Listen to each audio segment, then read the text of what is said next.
Bonjour, alors j'ai une excellente nouvelle pour les francophones qui me suivent. La semaine dernière, j'ai reçu l'épreuve de mon livre qui va bientôt sortir en auto-édition. Donc je voulais vous en parler un peu plus en détail. Donc pour le contexte de l'histoire, il existe donc deux mondes. Le nôtre, dans lequel des personnes maîtrisent la magie élémentaire grâce au flux environnemental, etc. et à leur propre énergie vitale. La plupart de ces personnes sont formées pour protéger le monde de créatures diverses provenant de folklore du monde entier. Donc vampires, loups-garous, ghouls, tout ce genre de créatures qui existent mais dont la plupart des gens ne connaissent pas l'existence. Ou sinon on est traité de fous. Et dans ce monde, il y a 5 ans, une académie a été créée pour pouvoir former une nouvelle génération et pouvoir protéger l'humanité. Dans le même temps, des créatures mystérieuses et invisibles pour la plupart des êtres humains sont apparues et ont commencé à aspirer l'énergie vitale de certaines personnes. Et on ne sait pas comment les combattre puisque très peu de personnes sont au courant de la raison de ce fléau. L'histoire va suivre un personnage, Soyeon, qui vient de Corée, qu'elle intègre l'académie à 15 ans. Elle va apprendre à maîtriser sa magie et à grandir pour sauver le monde. Et pendant ce temps-là, dans l'autre monde, c'est plutôt l'inverse. Ce qui se passe, c'est que la magie fait partie de leur vie. Ils utilisent la magie pour tout, pour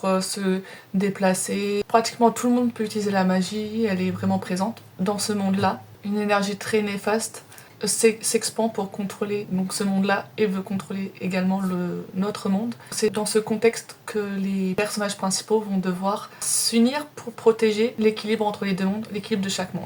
On est encore en train de travailler avec une amie sur le design de certains produits dérivés comme des marque-pages, sous-verts, carnets de notes, stickers. On va encore continuer à réfléchir dessus. On va lancer une campagne Ulule et j'en parlerai plus en détail quand ce sera le moment. Je vous remercie de m'avoir écouté et pour les anglophones, j'espère qu'on pourra avoir la version anglaise dans les prochains mois. Il faut que je rentabilise les frais investis dans la correction et la couverture avant de pouvoir investir dans la traduction. Donc voilà, je vous tiendrai au courant très prochainement. Merci et à bientôt.